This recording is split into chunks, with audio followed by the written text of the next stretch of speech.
श्री स्वामी समर्थ. धार्मिक पौराणिक कथांमध्ये विड्याच्या पानाला खूप महत्त्व आहे. याशिवाय पूजा अपूर्ण मानली जाते. विड्याची पानं जवळजवळ प्रत्येक पूजेमध्ये वापरली जातात.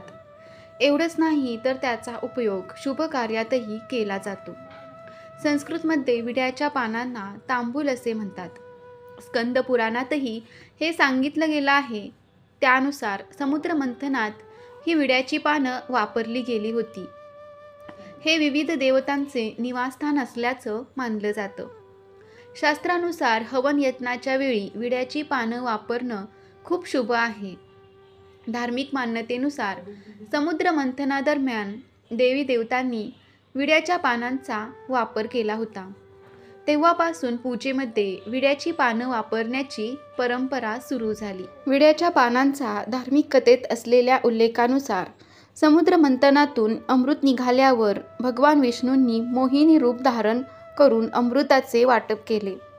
त्यात शिल्लक राहिलेले अमृत मोहिनीने जवळ उभ्या असलेल्या नागराज नावाच्या हत्तीच्या खुंटाजवळ नेऊन ठेवले. थोड्या दिवसांनी त्या अमृतामधून वेल उगवली. ही वेल नागाप्रमाणे खुंटावरून सरसर चढत जवळच्या मंडपावर पसरली. हिरवीगार पाने असलेली वेल पाहून देवांनी त्या वेलीला नागवेल म्हणून संबोधित केले. भोजन झाल्यावर देवदेवता या पानाचा विडा खाऊ लागले.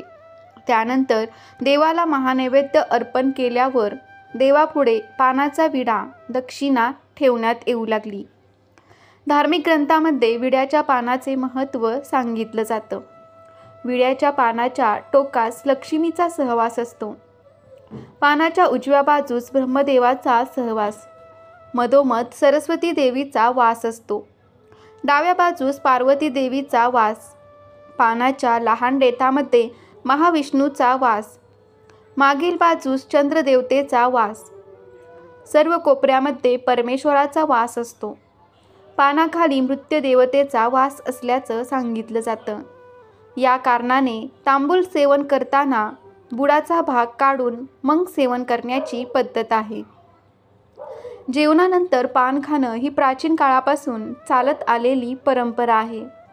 आयुर्वेदातही पान खाण्याचे फायदे नमूद करण्यात आले आहेत.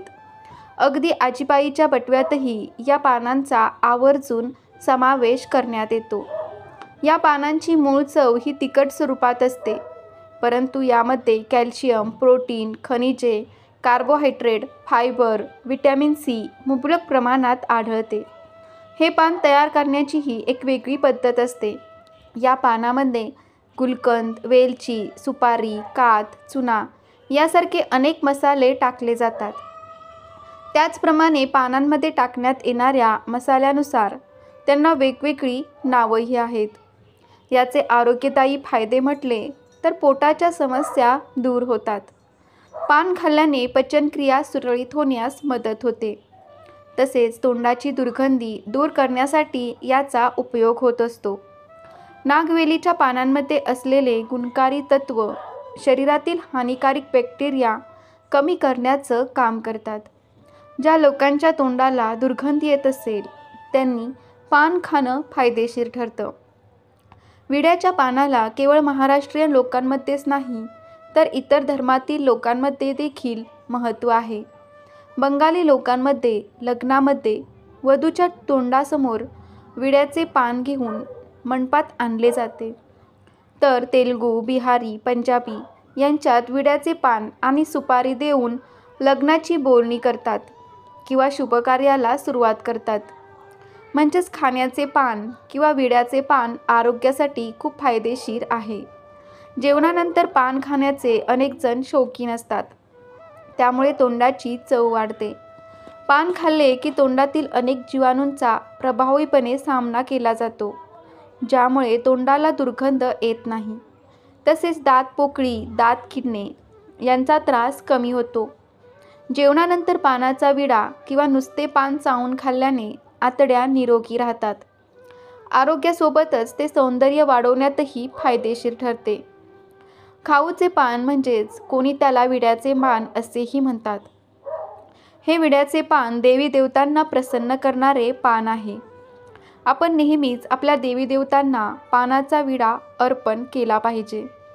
लक्ष्मीला, कुलदेवीला किंवा श्री स्वामी समर्थ महाराजांना पानाचा विडा अर्पण केला पाहिजे. याचं कारण असं आहे की पानाचा विडा हा देवी देवतांना अतिशय प्रिय आहे. याच्यामध्ये ज्या वस्तू आहेत म्हणजे कात आहे, खोबरं आहे, हे देवदेवता आवडणाऱ्या वस्तू आहेत. ज्योतिषांच्या मते सुपारीवर गुलाबाच्या पाकळ्या ठेवून अर्पण केल्याने देवी लक्ष्मीचा आशीर्वाद प्राप्त होतो. यामुळे आयुष्यातील सर्व समस्या दूर होतात. श्रावण महिन्यात विड्याच्या पानात गुलकंद, सुपारीचा भुसा, बडीशेप आणि कथ्या टाकून भगवान शिव यांना अर्पण केल्यास व्यक्तीच्या सर्व इच्छा पूर्ण होतात. जर तुमच्या जीवनात विवाह योग नसेल तर सिंदूर आणि तूप मिसळून आपले नाव विड्याच्या पानावर लिहा. त्यानंतर ते देवी दुर्गाला अर्पण करा. हा उपाय केल्यास विवाह लवकरच होईल. जर तुम्ही संकटात असाल तर मंगळवार आणि शनिवारी विड्याच्या पानांचा विडा लावा. हा उपाय केल्यास तुमचे सर्व त्रास दूर होतील. घरातील नकारात्मकता दूर करण्यासाठी विड्याच्या पानांचा वापर केला जातो. घरात पूजा करताना विड्याची पानं अर्पण करा आणि यामुळे वाईट गोष्टींची सावलीही तुमच्यावर नसेल. आता विड्याच्या पानांचे रोप घरात कोणत्या दिशेस लावावे हे सुद्धा महत्त्वाचे आहे.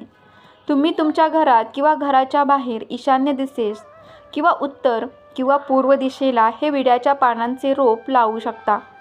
ईशान्य दिशेस लावल्यामुळे तुमच्या घरात लक्ष्मीचा वास कायम राहील, कारण लक्ष्मीला विड्याचे पान खूप अतिशय आवडते. सर्वच देवीदेवतांना विड्याचे पान हे खूप आवडते. त्यामुळे तुम्ही जर तुमच्या घरात विड्याच्या पानांचा वेल लावत असाल तर हा उत्तर, पूर्व किंवा ईशान्य दिशेस लावा. या दिशेस लावल्यामुळे तुम्हाला त्याचे फळ हे नक्की मिळेल. तुमच्या घरात लक्ष्मीचा वास कायम राहील आणि घरात हळूहळू प्रगती होईल. तसेच विड्याच्या पानांचा जो विडा बनवतो त्याला आपण तांबूल देखील म्हणतो. हा विडा तुम्ही लक्ष्मी मातेला दर शुक्रवारी किंवा पौर्णिमेला अर्पण करा. यामुळे सुद्धा तुमच्या घरात सकारात्मक वातावरण निर्माण होईल. तर मित्रांनो, तुम्हाला हा व्हिडिओ कसा वाटला कमेंटमध्ये नक्की सांगा. तसेच व्हिडिओ आवडला असेल तर व्हिडिओला लाईक करायला विसरू नका आणि कमेंटमध्ये श्री स्वामी समर्थ नक्की लिहा. श्री स्वामी समर्थ. जय जय स्वामी समर्थ. श्री गुरुदेव दत्त.